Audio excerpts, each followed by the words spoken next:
Thank you. Thank you very much.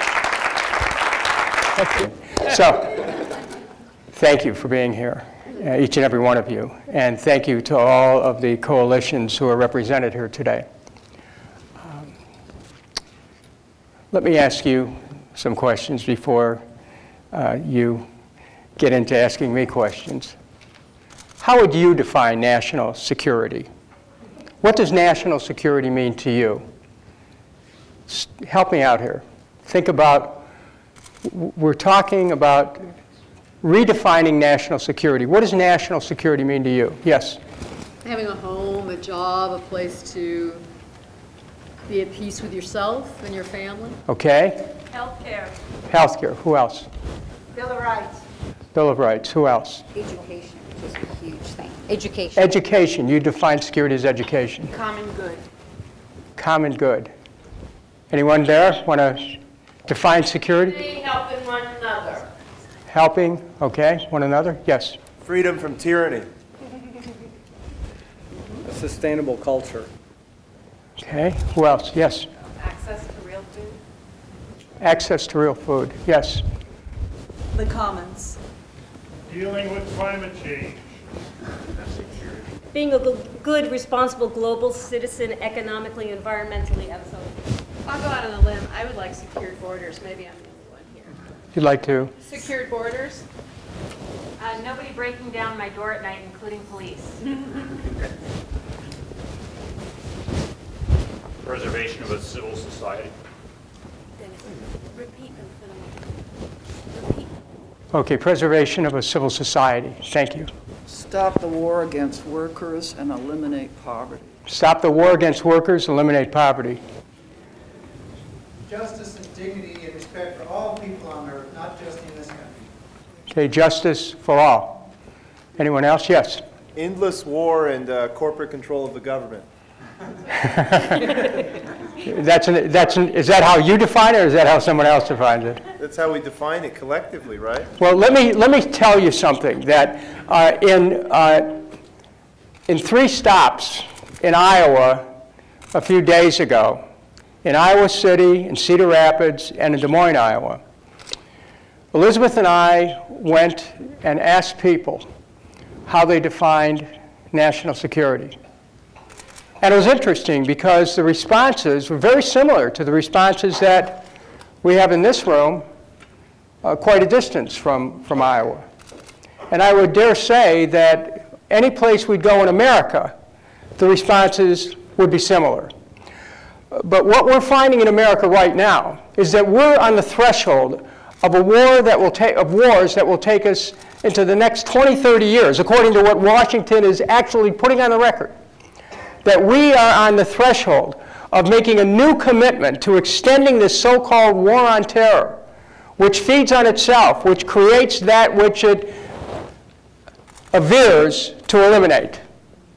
That the more people we bomb, the more resist. The more people we bomb, the more enemies we create. The more enemies we create, the more likely it is there's going to be an attempt against American citizens or people in our country. So you have to ask, where are we headed as a nation?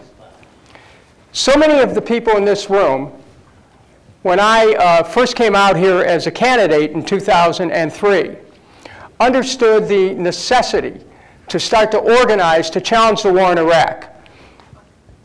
And the fact of the matter is, we were instrumental in making that war an issue in the 2004 election. That election was supposed to be about, once and for all, not just getting out of Iraq, but stopping this proliferation of warfare, stopping the perpetual war which the United States was into at that point. And we know now, at the toll, if you were to take the toll right now of Iraq alone, over 1 million innocent Iraqis perished in the war. The cost of the war, between $4 and $6 trillion, that war in Iraq and plus the war in Afghanistan. So, and just last month, the Congress of the United States voted, stampeded through fake reports of a new terror group ready to launch attacks on the United States. The Congress voted to create even more funds to go to so-called rebels in Syria to the tune of $7 billion a year, $21 billion over a course of 3 years, but we were told since then that that's just the opener. So here we are. Since 9/11, 13 years, we are looking at an intensification of war.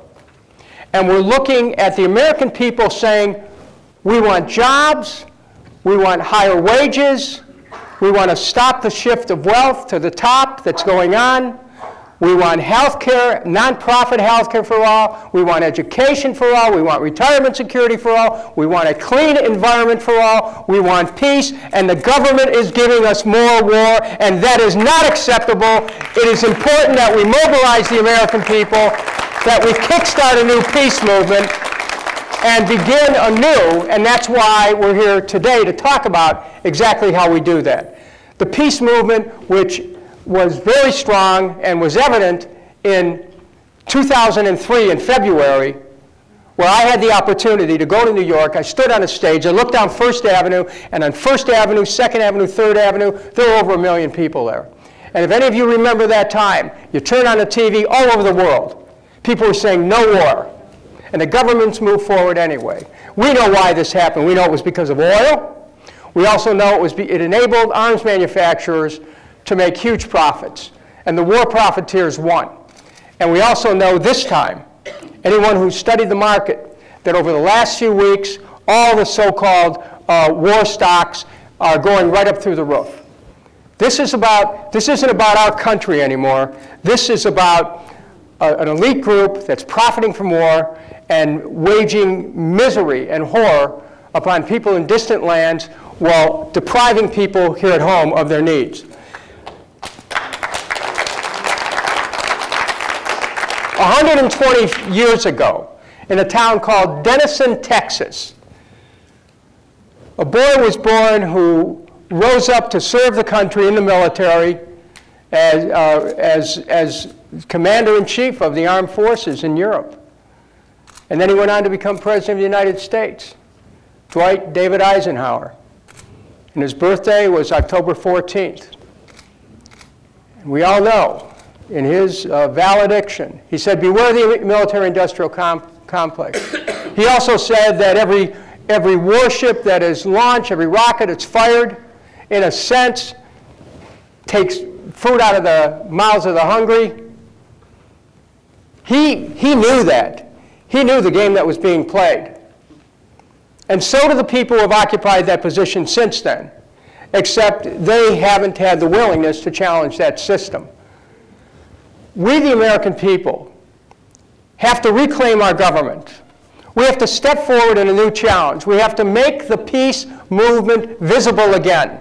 And it has to involve students. It has to involve their grandparents. We have to put together a whole new coalition of people and be out in the streets. It was Seattle where, I think it was in '99, the WTO was challenged, and the people laid a very clear claim for human rights, workers' rights, environmental quality principles, and all of our trade agreements. And even though that never happened, it was that Seattle Declaration that essentially set the standard for what the whole country needed to do to start a whole new discussion about trade. It was the consciousness that came out of this community. And so once again, we need to do that. Once again, we need to start planning for those kinds of marches, to bring the community together, to be out in the streets by the tens of thousands, to shake the conscience of those who currently represent people in the United States Congress, to cause people at every level of government to understand that the ability of government to function is being eroded as we spend more and more money on these wars. You cannot have bread and bombs at the same time. It's antithetical. And there's no reason why the United States needs to be bombing 7 Muslim countries, encouraging more hate for America, encouraging more alienation from America in the world, building the national security state, which gets stronger with each bomb that's dropped, enabling the NSA to be able to reach into everybody's private life. The money not only that goes for the Pentagon, but the money that goes for Homeland Security, about $75 billion, all the intelligence agencies, about $80 billion a year. And do you know that just the money we spent for the war in Iraq over the period of time that we have, that $4 to $6 trillion would be enough money to be able to fund a free 4-year college education for 20 million young Americans. But instead, no, we want war instead of education. When we take that track, we seal the doom of this nation. And we're not going to stand for that. We're taking a new direction in America. We want our young people to have a world without end, not war without end. And that's why we're here today, and that's why we need to start a new conversation. Let's start it right now. I appreciate you being here, and let's talk about what we can do to catalyze a new peace movement, to bring it forward, to not stand for what we're being fed right now, and the propaganda that's coming out of Washington, and this idea of slipping into a perpetual war. No, no, no. It's time for us to say yes to peace, no to war, once and for all in this country, redefine what national security is, and redefine our purpose of nationhood. Thank you very much. Woo!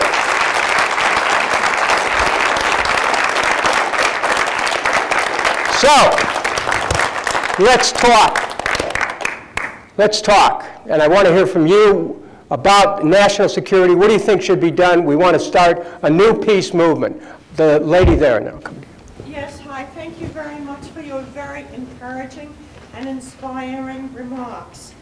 I noticed that the wars since 9/11 were triggered by the events of 9/11. I think perhaps it would be a good idea to have an honest investigation of the events of 9/11. What do you feel about the 9/11 truth movement? Well, thank you. Look, there are questions about that horrible day in American history that may never be answered. But there's one thing that I think needs to be disclosed to the American people, that involves criminal activity on the part of people who have been in our government. I'll be very blunt about this. There were people planning a war against Iraq even before 9/11. The project for the new American century was populated by ideologues who decided that America would go to war against Iraq. They used 9/11 as an excuse to do that. So think about this. Iraq had nothing to do with 9/11. With al-Qaeda's role in 9/11, Iraq did not have the intention or capability of attacking the United States. Iraq did not have weapons of mass destruction. Yet we waged war against Iraq. In total, killed over 1 million innocent people, destroyed their social networks, destroyed the infrastructure of the country, killed in the process 4,600 American men and women, ruined the lives of tens of thousands of more who came back with all kinds of injuries, and the bill of $4 to $6 trillion. So we were lied to take us into war. This is why I went to the floor of the House and spent 5.5 hours on the floor of the House at one of the desks for legislative debate, and just reading one charge after another, and articles of impeachment, dozens of articles of impeachment, any one of which would have been enough to prefer charges in the United States Senate. And then I can say that there was one person in the gallery. I'd like her to stand up right now as my wife Elizabeth when that was going on. Occasionally, during those 5.5 hours, I'd look up at the gallery and say, you know, how am I doing? Oh, by the way, I just saw this list. If you help us stay in touch, so if you haven't yet signed this, make sure you do, so we can help organize in this area. So if you haven't, Sharon, would you just pass it through one more time? If you haven't signed it, please do. So the die was cast before 9/11 to go to war. Now, I was on a congressional committee which had the distinction of hearing the testimony of the future Prime Minister Benjamin Netanyahu of Israel. And afterwards, and I've met him before, and I've talked to him afterwards. And he basically said, this was in, could have been 98 or 99. He basically said, we want the United States to deal with Iraq, Iran, and Syria. And what he meant was he wanted us to go to war. And I said, well, if you think that's so important, maybe that's something you should handle in your country and not ask the United States to do this. Oh, no, we want you to do this. It was planned without regard to 9/11.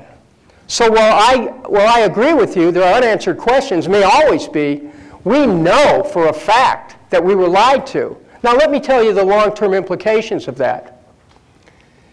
President Bush, then President Bush, Vice President Cheney, Secretary of Defense Rumsfeld, some of their advisors, Mr. Wolfowitz, Mr. Pearl, they should all be charged with war crimes.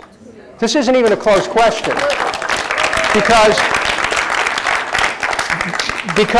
as Elizabeth and I go around the country, we talk about redefining national security, making the journey from 9/11, terror of 9/11, to 11/11, which is the day of armistice from the First World War, 11/11 being the day of armistice and peace. We need to make a journey with the help of truth and reconciliation in the same way South Africa did.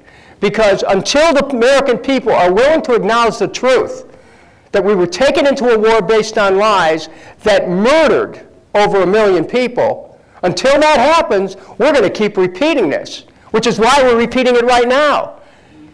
You know, it says in the Bible that you shall know the truth and the truth shall set you free. We are still not free of these wars because we haven't challenged the lies. And this is part of a peace movement as well. Yes? Well, let me ask you, why do you think that we have been unsuccessful so far in enabling media to be able to combat the kind of stuff that you hear from Fox News? There should be somebody who can get there and refute some of these things in a way that would be... Well, I'll tell you, I mean, look, I was on Fox with Karl Rove on a Sunday show, okay? And so just so you know, I mean, I said it. I challenged him right there. No, and he, as President Bush's brain, as he was called, you know, dramatically protested my even bringing it up. The fact of the matter is that beyond the media, we need to use social media to connect with each other and grow a movement that doesn't rely on corporate media, that essentially relies on our own ability to be visible. We don't have to have, the media doesn't have to validate our agency. The media doesn't have to validate whether we live or breathe. We have to do that through our own, here, we're present, we're here. And that's what does it, that's what makes us who we are, that we are visible. And that visibility changes things. That's why, in meeting here today, what we need to think about going forward is how do we organize to get out in the street and draw the people together to make a statement that we're not going to tolerate the direction this government's going. This lady has been raising it, and then I'll go to you, and then I'll go to you. Go ahead. One thing that I notice around 30-somethings that come and talk to me about some things is that there's a lot more economic worry among 30-somethings than I've seen before. And one group of people I know is trying to form a debt co-op, which would be in competition with banks so that they could pay off loans instead of being charged these incredible sums of money and interest. And as long as it feels like they're so strapped economically, how can they, you know, sometimes they don't feel like they can look up. You have said something very important, and that is that we have to link the wars to all the other issues that are out there. And they are linked together. You can link wars to the fact that children that young people are in huge debt over education. Why? Because the more money we spend on wars, axiomatically we're spending less money on education. The budget's being cut. Now, I was just talking to David Spring, who's run for school board and I think is now a candidate for the state legislature. And David told me that the annual education budget for the state of Washington, elementary and secondary, is about $7 billion. Well, that's exactly the amount of money the U.S. is going to spend annually on helping to arm and train, quote unquote, these Syrian rebels who, you know, inevitably are going to end up being a new version of this ISIS turning against us, shooting at our soldiers. What kind of a game is this? So the 30-somethings that you're talking about are mired in debt, first of all, because we have an economic system that's predatory, because we should, look, if Scandinavia can afford to send all their young people to college tuition free, the United States can't? I mean, what kind of thinking do we have here? This university acts like a private school. Well, does anybody know what the charge is now, University of Washington? It's 12, 14, what is it? It's a huge amount. It's not like a state school. Well, let's just say, though, that in my way of thinking, if you can stop spending $800 billion a year on militarism, spying, this national security state, you start to reallocate the resource of the country. The other thing that's happening to the 30-somethings and their parents is that our country, because the wealth that's taken over the political system, since 2008, think about this now, the implications of this. Since 2008, 94 cents out of every dollar in increased income has gone to the top 1%. So you think of what that means. In other words, you cannot get ahead. And if you're mired in debt, you can only slip. So that's an issue. That's why, what are we talking about? We're talking about redefining national security. So national security then is the security of an education without being mired in debt. The security of health care without being mired in debt. The security of a job with a decent wage. The security of your retirement without worrying that Wall Street's going to grab onto Social Security as some kind of a life preserver while they're fixing for the next boom-bust cycle. See, these are the kinds of things that if we're going to reignite a peace movement, then we have to link it we have to look at it in a holistic way to connect it with everything, because it is connected with everything, because war undermines it all. War takes us in a totally different direction. Next point. Yes, anybody? Yes. Yeah, I think that maybe, you know, we should look at a social justice movement that encompasses all these different issues. Yes. Because poor working class people have issues that they have to deal with on a daily basis. And, you know, peace movement, it doesn't really, you know, get it to them. What they need is something, you know, a handle on it. I mean, Ferguson lets us know, you know, about the horrible racism and also the horrible prejudice against brown people, you know, that they have to flee their country because of corporate, you know, and drug cartels. And so this system, you know, points the finger at the migrant worker and blames them for insecurity when it is actually corporate rule. What you just said is so important, because what you're saying is we need to build the broadest coalition that includes matters of racial justice, social justice, because truly this is about justice. It's about economic justice. Exactly. And until you have economic freedom, political freedom's a mirage. And so as our economic freedoms are getting crushed, as Americans are being shunted socially, the marginalization that occurs disempowers people. Look, my own background, which some of you know, growing up in the city of Cleveland, the oldest of 7, my parents never owned a home. As the family grew from my parents to 7 children, we kept moving to find a place to rent. I know all about social disorganization. I know what happens when your very existence is riveted on whether you're going to have food in your mouth or a roof over your head. You don't think about politics. No. But we need to have people think about politics, because that political system is responsible for the kind of conditions that are out there, and that the ignoring what's going on with the American people happens as long as we can't, you know, as long as people remain silent. When Dr. King went out there in '68, rather 63 in the March on Washington, that was the beginning of a resurgence of the civil rights movement. That's what I'm talking about, visibility. We have to have the visibility. Yes, sir. Dennis, is there any hope that Congress will ever start to perform again its constitutional duty to oversee the entire federal budget, including the black ops budget that is just off limits to any kind of examination? There is if people in this room make it a point to put pressure on their members of Congress.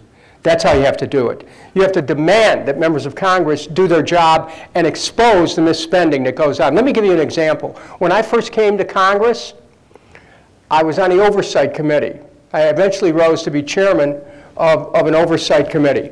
When I first came to Congress, we had a committee meeting about the Department of Defense's budget. And what was disclosed was that they had over $1 trillion worth of accounts that could not be reconciled. $1 trillion. This was in '98, I believe. 1,100 different accounting systems. Now, if you were to go to the IRS and say, you know, and you said, well, you know, I've got, you know, $100 worth of accounts I can't reconcile. And I'm using several different accounting systems. They'd say, look, we don't want to hear your tale of woe. Pay up. But this is your money. And the money continues to be wasted.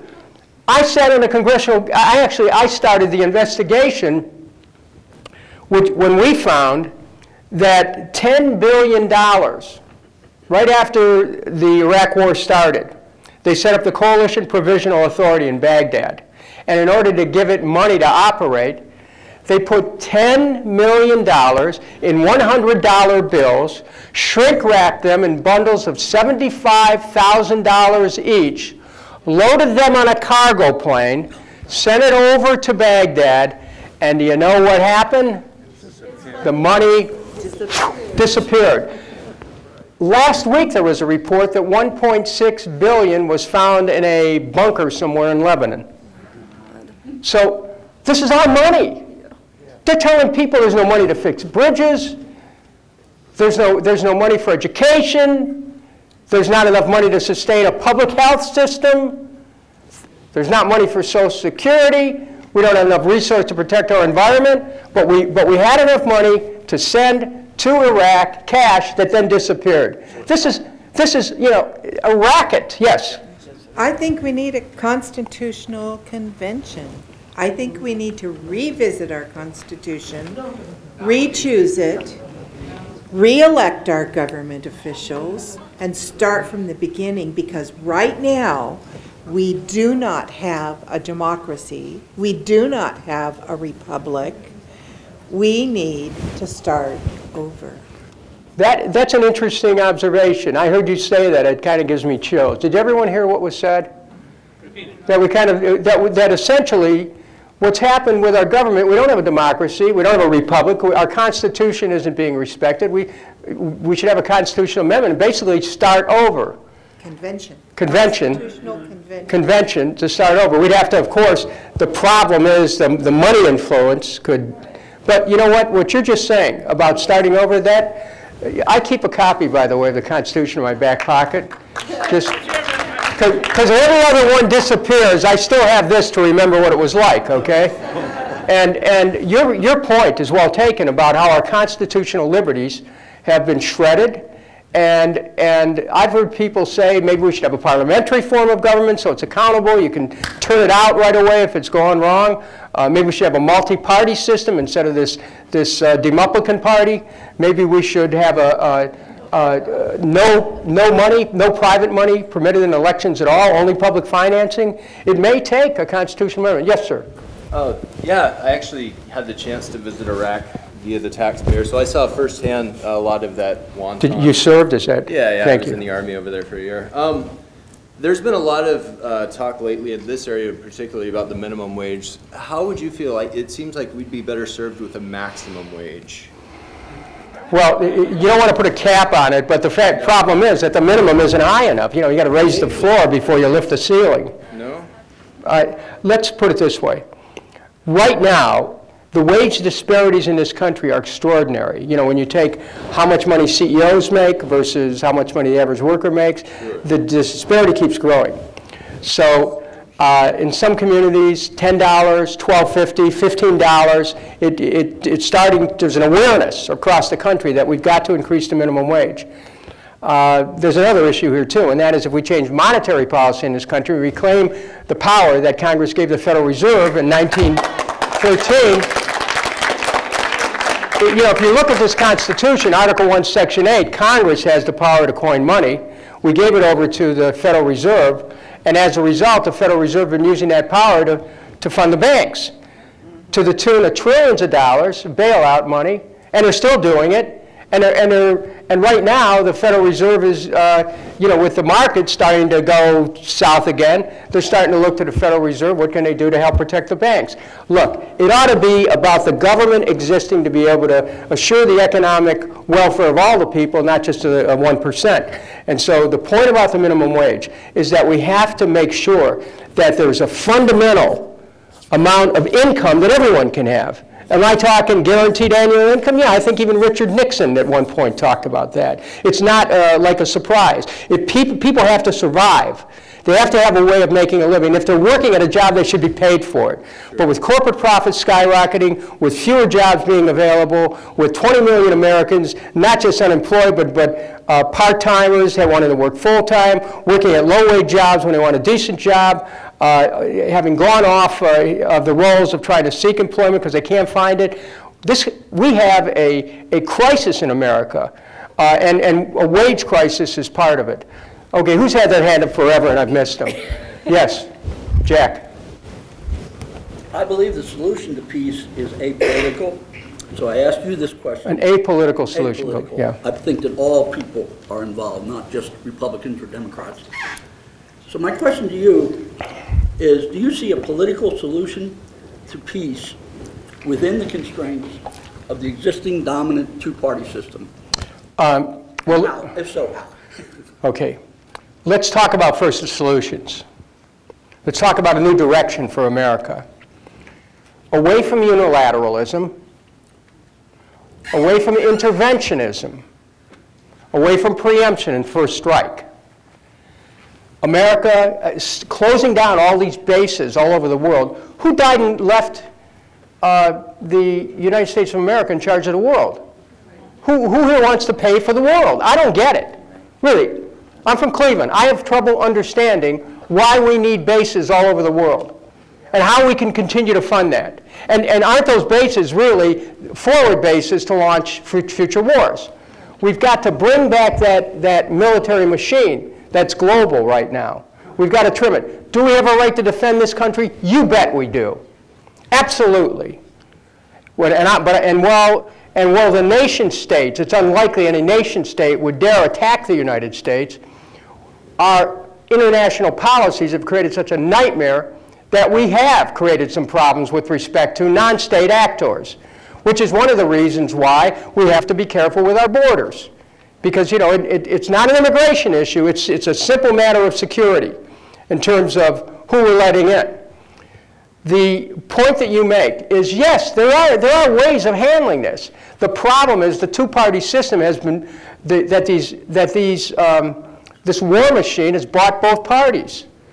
Look, I'll tell you what happens. When you get elected to Congress, most people, in order to stay in, instead of arriving in Congress on a Tuesday for a week that lasts through Thursday or Friday and going to the floor and getting involved in debates and going to committee meetings and getting involved in debates, they go right to their party's headquarters, whether Democrat or Republican, and they're dialing for dollars. Hello, this is Congressman XYZ. You know, I need to raise a few $1 million to run again, and do you think that you can make a contribution to my campaign? This is what goes on year-round. Members are driven, they're pinioned by this rotten system which requires people to raise money endlessly. And the two-party system essentially enshrines that so the members are immobilized. We need to break the hold which the two-party system has in our politics, and force those who are still in office to be accountable. Next question. I was kind of saying maybe what she was saying as well. So basically, how I mean, I was raised in Europe. I got access to free education. We're talking college. Where in Europe? Italy? Italy. Okay. And if all over Europe you can have free education and access to healthcare. The doctors actually are giving incentives to, they give their bonuses based on how healthy they keep their patient. And the pills are a lot less expensive. But the whole time I've been here, it's like, to me, is like the two parties really no parties, because you got to choose between one or the other. Is really no vote. And all this time that I've been here, I've seen the democratic system going towards a fascism. All those signs are, you know, the fear, the police, everything else. Now the foreclosure, we're in a foreclosure group, so we fight for that. And he's an ex-vet, and he's the one who formed that. And so Germany actually has one of the best capitalistic democratic system.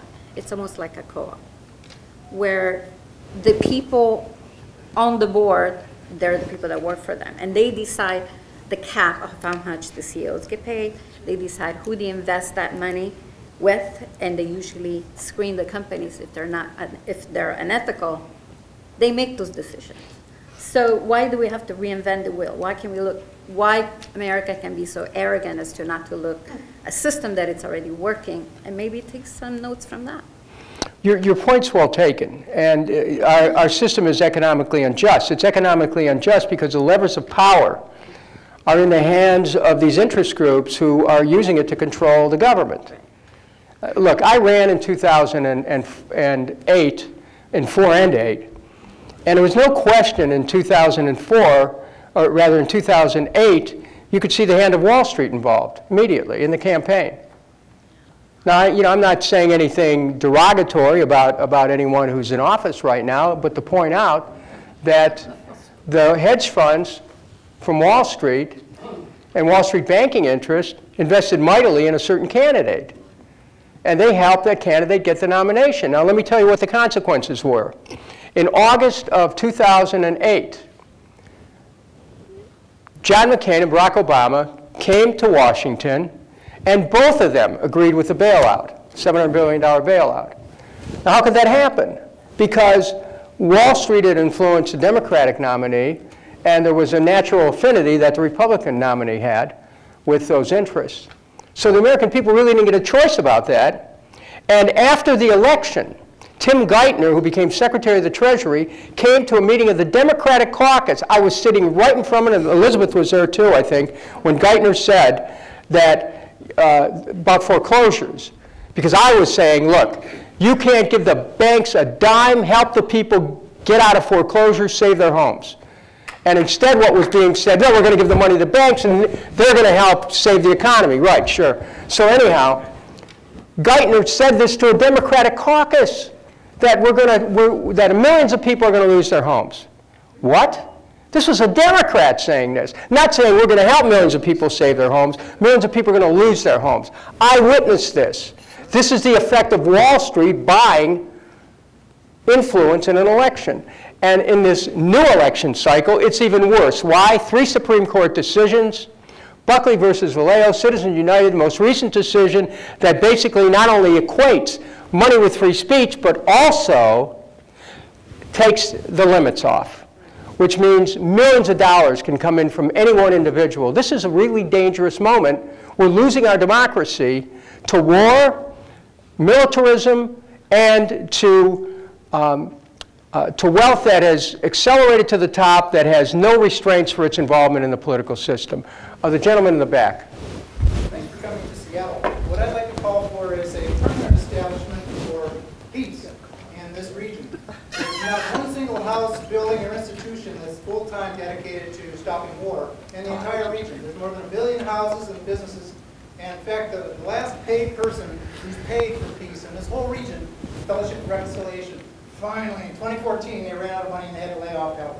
So now there's nobody in the whole region. There's like 4 million people in this region, and not one single person is paid full-time. There's no full-time office where people come to work and work all day.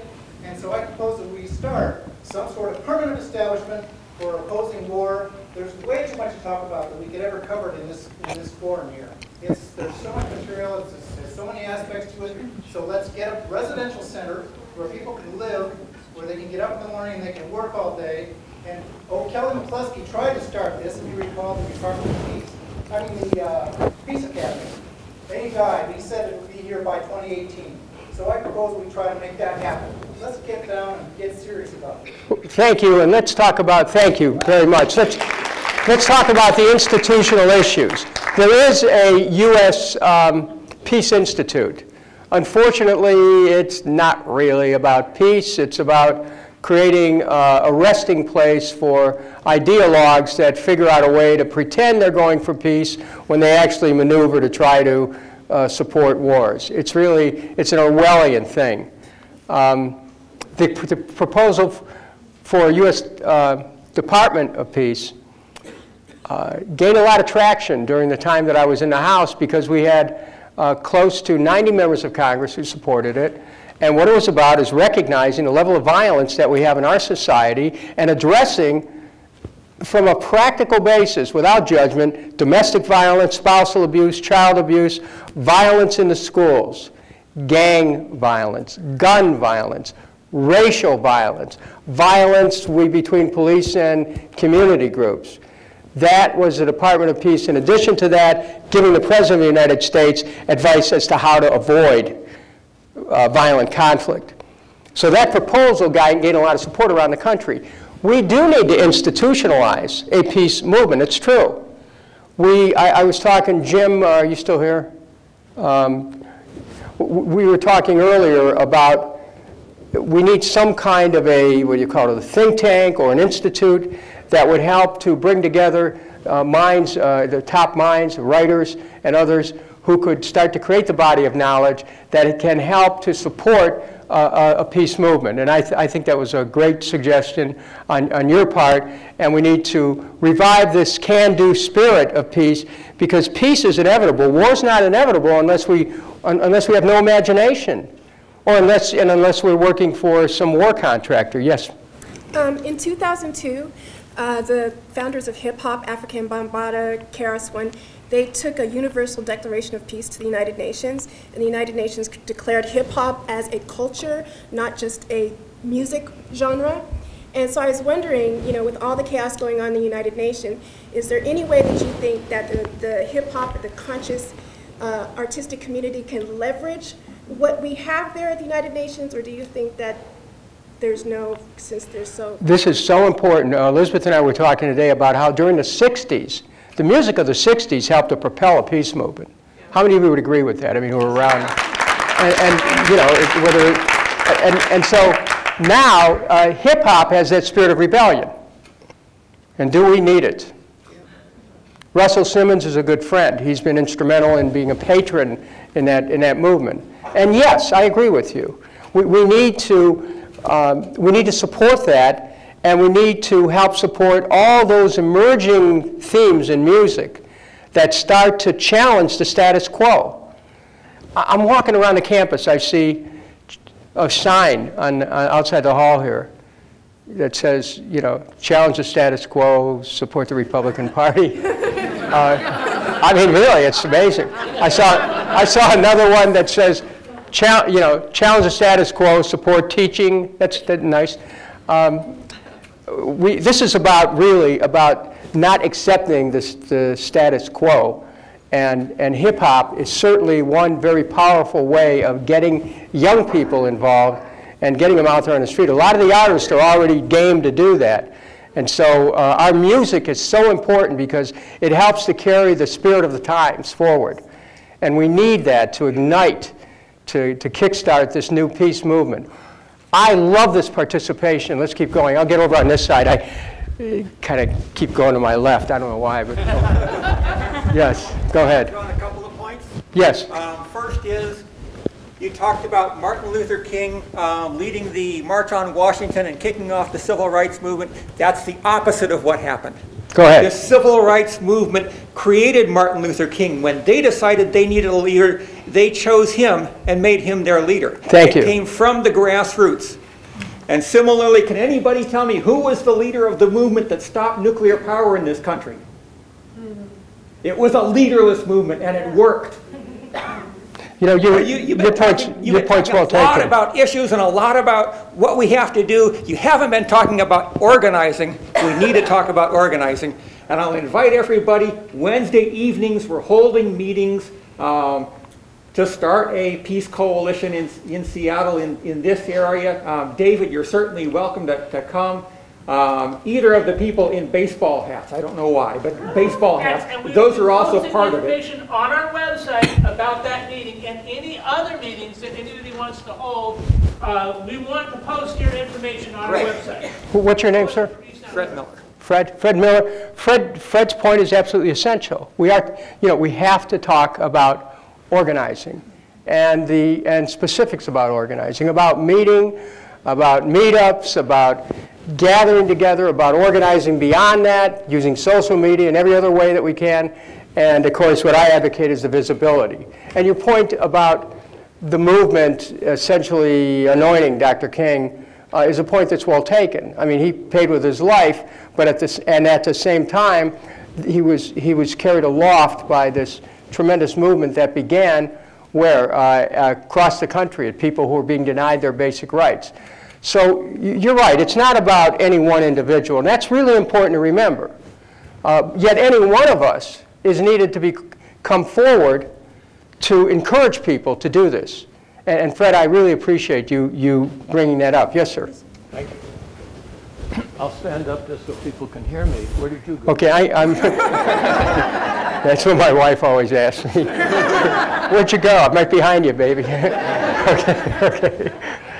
Well, let me begin by reminding you that you and I met in the year 2000 or so with Dr. Gordon in your office. We're trying to get you and other Congress members to go to Iraq with us. I say that because I'd like to point out, with some disagreement, with a great deal of respect for all the things you do, two things that seem to me have ended the movements for peace, at least on a temporary basis, because I agree completely, peace is the natural state that we want. The first one deals with your reference to Dwight Eisenhower, who did say very, very good things as he was leaving office. The person who picked up the ball and carried it was John Kennedy. His American University speech, his correspondence with Nikita Khrushchev, his effort to try and end the Cold War, and I say he and Martin Luther King and Malcolm X and Robert Kennedy were all killed in what ended the decade of the 60s in the movement for peace in this country. And until we come to grips with who did it and why, and I do not think it's a mystery. I think the death of John Kennedy is very clear. Jim Douglas's book, JFK and the Unspeakable, makes it very clear. Okay, that's one. People are assassinated when they pose a risk for bringing peace out into our country. That's one.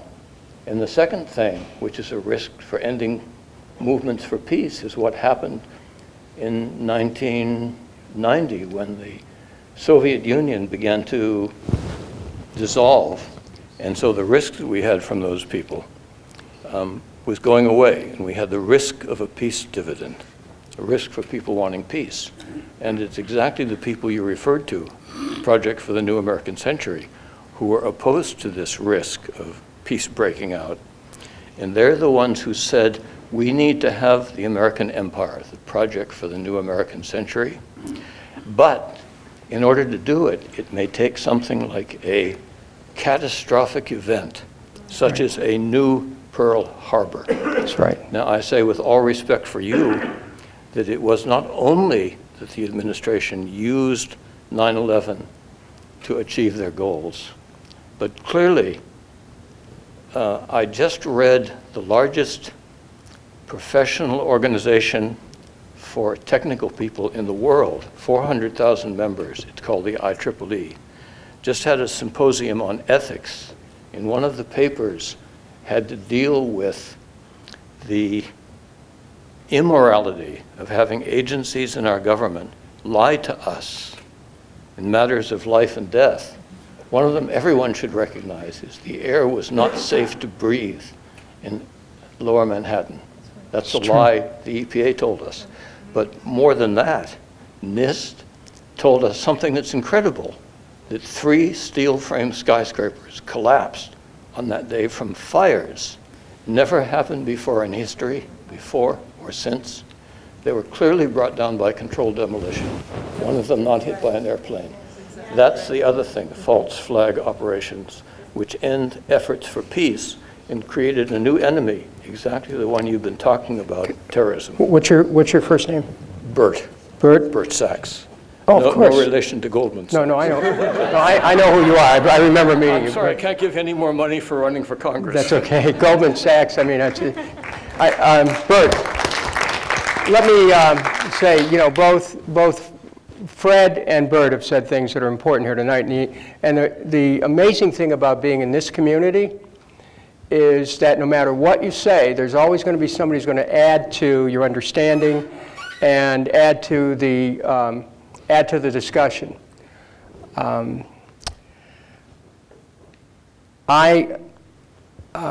Your point about John Kennedy, yes. You're right on, and I thank you for mentioning that. And that assassinations are used to try to change the direction of our country, absolutely, there's no question about that either. And who did them, you know, I read Douglas's book, and how Kennedy was right at this point where it was about to, you know, where all of it was about to take a new direction, and then that happened, the assassination happened. So we have to be aware that there can be forces that try to use violence to cut short mass movements in this country that could take the country in a new direction. But while we can be aware of that, we can't be in fear of it, because it's about living in hope and not in fear. At the same time, and I know you're not suggesting that, but I just want to share that thought I was thinking while you were saying it. And the other thing is, look, I have seen probably about more videos about 9/11 than most people, because as I was going across the country in 2008, people were handing them to me, and I was looking at them. And also, I've supported the truth movement as a means of trying to find out, exactly what happened, because there are so many unanswered questions. I'm not satisfied with the report. I'm not going to be the person who swallows a whale, and none of us should be. We have to still reserve the question of the possibility of agents provocateurs at work, but the ability to be able to get to that is a tough one. What you're talking about, the Engineers Society that has looked at some of these reports, structural engineers, I think, and others. Yep. Two groups. Engineers and architects. Engineers and architects. I've looked at those reports. You can't dispute them. I mean, they're talking about science, and so then you start wondering, well, the whodunit.